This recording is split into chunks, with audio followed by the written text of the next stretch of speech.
शुभम परमार जी ग्वालियर से। महाराज जी राधे राधे राधे महाराज जी, आपके चरणों में कोटि कोटि प्रणाम। महाराज जी, ये मन क्या है? क्या ये वही विचार हैं जो हमने पहले जन्म लिया था उनके विचारों का संग्रहण है, या ये मन भगवान ने ऐसा ही बनाया है? गेम गेम जब खेल होते हैं ना, उसमें अनुकूलता प्रतिकूलता जय पराजय मानी हुई होती है ना, कि भाई ऐसे करोगे तो इतना हो जाने पर आप ये विजय मानी जाएगी, ये इतना। सत्य तो नहीं है ना, जैसे गेम में बिल्कुल ऐसे ही न हार सत्य है और न यहाँ जय सत्य है, न यहाँ कुछ अच्छा है न बुरा है। तीन गुणों से बाहरी खेल रचा गया और तीन गुणों से ही अंदर यंत्र रच दिए गए और उन्हीं के हैं वो। अब आपको उनसे हटाकर परमात्मा में लगाना है। परमात्मा में लगा दिए तो जय, जीत गए। और अगर वही माया के आकर्षण, हाँ वो माया रची थी, अगर माया के आकर्षण में चले गए तुम्हारी हार, तुम्हें दुख भोगना पड़ेगा। अगर तुम जीत गए तो मां सुख में निमग्न हो जाओगे। एक गेम रचा गया है, कुछ चलाइए। अच्छा, उसमें ना तुम है ना हम है, एक ही है। वही यहां है, वही यहां है, वही मन में पावर दे रहा है, वही माया को पावर दे रहा है। एक ही अपने आप से अपने आप का गेम खेल रहा है। ये है गेम से निपटने का सूत्र। पर ऐसा नहीं लग रहा है, हम और तुम अलग लग रहे हैं और कोई भगवान अलग लग रहा है। यही भ्रम है इस गेम का, और इसी भ्रम से भ्रमित होकर के हम गेम हार जाते हैं। और हार जाने का फल होता है 84 लाख योनियों में भ्रमण करना, और अगर जीत गए तो इसका फल होता है इस माया से मुक्त हो जाना और परमानंद में निमग्न हो जाना। समझ पा रहे हो? महाराज जी, ये संतुष्ट ही नहीं होता कभी। संतुष्ट तभी होगा जब इसको आप अपने स्वरूप में लाओगे। माया में थोड़ी संतुष्ट होगा। गेम है, इसको घसीट के अपने में लाना है, और ये बना माया के द्वारा है और ये जाएगा माया में, और आपको इसको घसीट में अपने में लाना है। एक बार रंगनाथ जी का एक मेला में एक इनाम रखा गया था, और हर साल रखा जाता है। उसमें मनुष्यों की सीढ़ी बना करके बहुत ऊंचे पर स्वर्ण, कुछ चांदी की मुद्राएं, अच्छी धनराशि उसमें बांधी जाती है। एक खंभे पे ऐसे, खंभे का आपको सपोर्ट नहीं लेना, मनुष्यों की सीढ़ी से आपको यहां से चढ़ना है, खंभा ये, और खंभे के बगल से सीढ़ी लगा करके जो धनराशि टांगा गया है वो आप प्राप्त ना कर पाए। केवल आप लंगोट पहने होंगे और आपके शरीरों में घी तेल मिश्रित दूध डाला जाएगा। अब आप चढ़ो। जिसने धनराशि बांधी है वही गेम में आपको बुलाया है, वही आपको ना चढ़ पाओ इसलिए गेम में घी तेल दूध आपके शरीर पे डाल रहा है, और आप केवल लंगोट पहने, क्योंकि कपड़ा पहने हो तो उसका सपोर्ट मिल जाएगा, और शरीर में जब घी तेल बनेगा तो आप फिसल जाएंगे ना। और केवल शरीरों की सीढ़ी बना के जाना है। 25 बार गिरते हैं, फिर जमा जमा के वो एक बार पकड़ते, सब तालियां बजाते, और वो विजयी होता है उस स्वर्ण धनराशि। तो सब कोई तो नहीं ले पाता। 25 बार गिरकर भी वो निराश नहीं होते हैं, तब वो पार। बिल्कुल ठीक परमात्मा ने ऐसे गेम रचा है। वो आपको माया के फसाव वाले, फिसलन वाले डालेगा सूत्र, और ऊपर परमानंद बांध दिया है, अखंडानंद ब्रह्मानंद भगवदानंद। और चढ़ना है आपको, आपको अकेले चढ़ना है, और जिससे चढ़ना है उसमें फिसलन डाल दी है, लुभावने ऐसे दृश्य डाल दिए। अब बचा के अपने आप को चढ़ के जाओ तो परमानंद प्राप्त कर लो, फिसल जाओ तो फिसल जाओ। गेम है, कोई लाखों में एक चढ़ पाता है, तो उन लाखों में आप लोग हैं सब। कितने लोग बैठे हैं एकांतिक में? फिल्म के उसमें देखो कितने लोग होते हैं, सांसारिक मनोरंजन में कितने होते हैं। मतलब मांग किसकी है? संसार की। भगवान की तरफ कौन चलना? आप भगवान की तरफ चलना चाहते इसलिए पकड़ पा रहे हैं। ये है क्या? ये है क्या? कभी संतोष ने, आज सत्संग सुना है, जो ना खाए तो पछतावे, जो खावे तो पछतावे, ऐसे भूत के लड्डू है ये। अरे वही चतुर है जो समझ पावे कि आखिरकार रहस्य क्या है। बार बार भोगने पर भी सुख नहीं, बार बार इस सब कर, तो सुख तो कोई और है। एक बार कदम अंदर की तरफ बढ़ावे, अंदर की तरफ।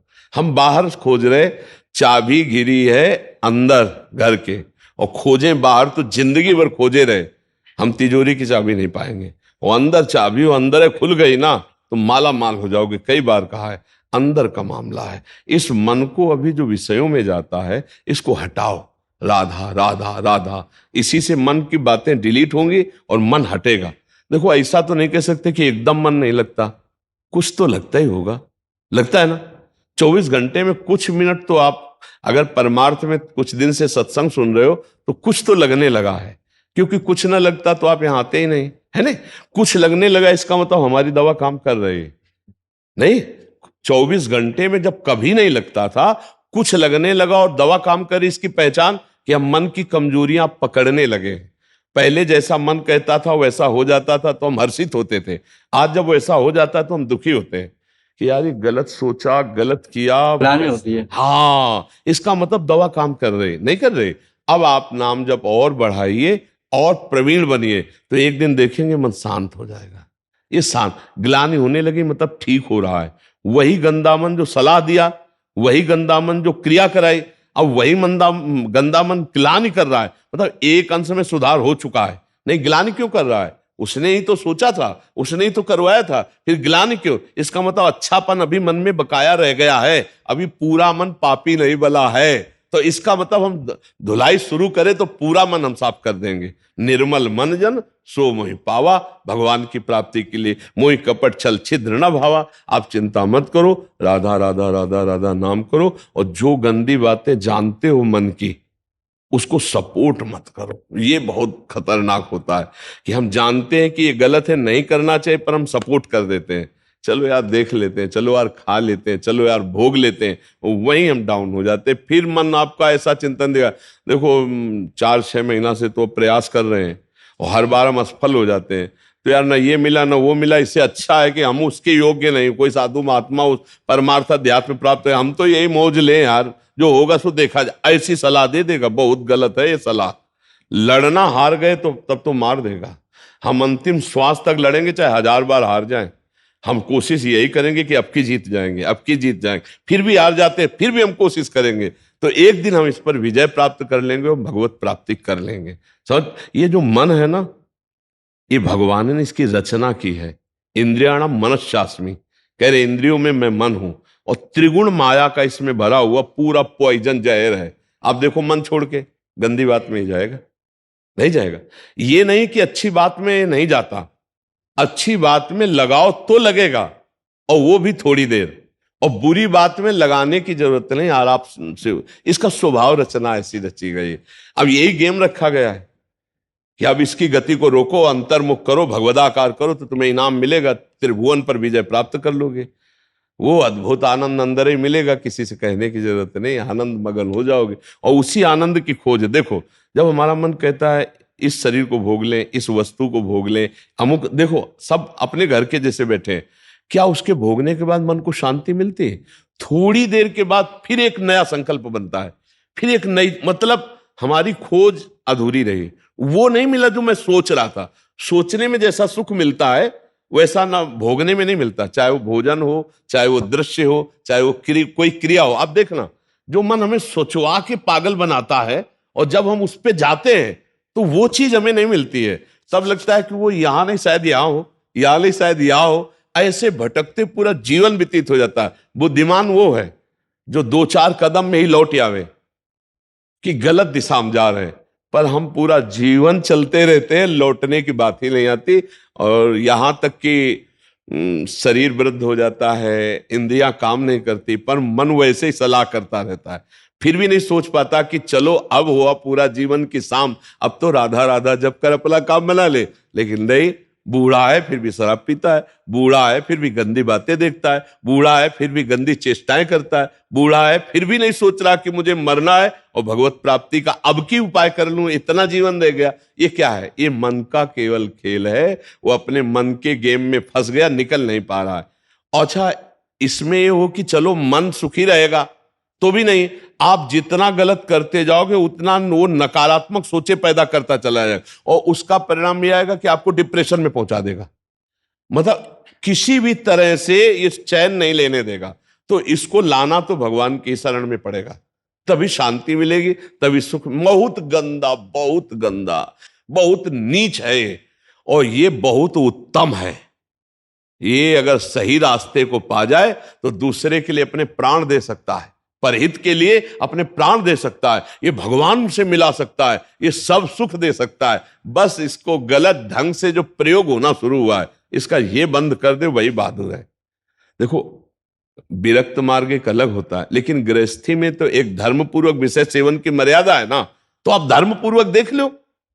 अगर आपको अपनी पत्नी में, अपने पति में सुख नहीं मिला तो विश्व में कहीं सुख नहीं मिलेगा, क्योंकि है नहीं, तो आपको सीमित हो जाना चाहिए ना। लेकिन ऐसा नहीं होता, हम धर्म विरुद्ध बढ़ते चले जाते हैं, जो हमारा पाप बनता जाता है और हम क्लेशित होते जाते हैं। इसलिए हमें लगता है बहुत अच्छे अभी सत्संग के प्रभाव पड़ रहे हैं, तो हम निकल चले गंदी बातों से, हम निकल चले इस माया के फसाव से, नहीं तो धोखा ही धोखा, पूरी जिंदगी व्यतीत हो जाती है।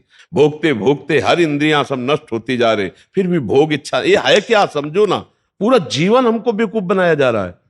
गौर से देखो, पूरा जीवन नहीं बेवकूफ बनाया जा रहा। तो एक बार और देख लेते हैं, इसमें हमारा पूरा जीवन जा रहा है। सुख तो नहीं मिला, पर एक बार ऐसे देखते हैं, शायद इस पद्धति से देखते हैं, ऐसे भोजन बनाते हैं, ऐसे ये भोगते हैं, ऐसे ये देखते हैं, ऐसा फंसाव करके रोज हमको गिराता है, रोज हमको मन भ्रष्ट करता है। कभी नहीं कहता कि एक बार भगवान से मिलूं क्या, कभी उसका मन नहीं होता। इसको तो जबरदस्ती लगाना पड़ता है। इसको भगवान में लगाने के लिए भी भोगों का प्रलोभन देना होता है, तब ये भगवान में लगता है धीरे धीरे। ये भोगी मन भगवान में भी लगने के लिए तैयार, तो भोग के लिए देखो, भगवान को मना लोगे ना तो बढ़िया व्यवस्था बन जाएगी, चक जो चाहोगे सब हो जाएगा, जो चाहेंगे भगवान दे दे। बहुत मन बेवकूफ बनाता है, इसलिए हमें लगता है मन की बेवकूफी से बचना चाहिए। एक आया था भगतला, उसने कहा भगवान से मैं भजन करूंगा, सब करूंगा, लेकिन 1,00,000 सुंदरियां स्त्रियां चाहिए। गजब का दिल है तेरा, गजब का दिल है यार। जिनके एक है ना, तो वो कभी कभी एकांत में ऐसे बैठते हैं। तो इसीलिए मल की कहीं में मत रखो, बहुत बड़ा भूत है, ये परेशान कर देगा, नष्ट कर देगा। इसे सतमार्ग में लाओ, भगवत मार्ग में लाओ, तभी आनंद की। इसकी केवल चाल है, ये नहीं ये नहीं ये, और है कहीं नहीं, पक्का समझ लीजिए। ये हमारे को भ्रम पैदा करता, कुछ नहीं है। नाम जप करो, सत्संग करो, धर्म पूर्वक विषय भोगो, हम मना नहीं करते, एक उसे सीमा में रख के भोगो धर्म में, तो उससे क्या होगा, तुम्हें घृणा हो जाएगी। धर्म पूर्वक विषय भोगने से घृणा हो जाती है कि यार, और जो ये व्यसन करके और फिर इधर उधर मन, तो पाप के कारण बुद्धि ठीक निर्णय नहीं देती और बुढ़ापे तक पापाचरण, फिर दुर्गति को प्राप्त होते हैं। अभी समय है, अभी मन को समझा लो, मन को समझ। यही 5 भोग हैं, शब्द, स्पर्श, रूप, रस, गंध, इसी में मनुष्य फंसा है, और इन्हीं भोगों से हमारी दुर्गति हो जाती है। बोलो अभी तक फाइनल में अगर बोला जाए तो अभी तक क्या है अपने पास? कोई अनुभव है क्या? बस एक ही है कि एक बार और चांस मिल जाए, बस किसी भी विषय का, मतलब किसी भी विषय का। मन में हर बार ये रहता कि अब की बार, लेकिन कभी अब की बार पूरी ही नहीं हुआ। तो इसको रोकना जरूरी है कि भजन, साधन, धर्मपूर्वक विषय सेवन और समाज की सेवा। कभी एक बार ऐसा करके देखना, कोई बूढ़ा ऐसा भूखा प्यासा फुटपाथ में पड़ा हो, और उसको कभी अपने घर लाना, नहलाना, धुलाना, कपड़े पहनाना और भोजन पवाना। फिर वो जब तुम्हारी तरफ देखेगा तो तुम्हें जो सुख होगा वो जिंदगी में किसी भी भोग में नहीं मिला होगा। आप लिख लेना हमारी बात। कभी कोई बीमारी से तड़प रहा हो, किसी की सेवा का वहां कोई अवसर नहीं है, और आप सेवा का अवसर देकर उसे आप स्वस्थ करो, आप अस्पताल ले जाओ, फिर जो आपको सुख मिलेगा हम आपको कैसे बताएं। वो भगवान का आशीर्वाद होता है। जब कोई बूढ़ा, कोई बीमार, कोई असहाय, और जब आप उसकी सहायता करते हो तो उसके हृदय से जो आशीर्वाद, वो सुख जो मिलता है। जैसे हम आपको एक दिन करके देखना, तुम अपना भोजन बढ़िया जो है, कोई ऐसे भूखे को खवा देना जो भूखा बैठा हो, और ऐसे जल्दी जल्दी, और आप देखो उसको पाते हुए, और उस दिन आप वो भोजन ना पाओ, उसे पवा दो, तो आपको जो सुख मिलेगा वो 56 प्रकार के भोग पाने में भी कभी सुख नहीं मिला होगा।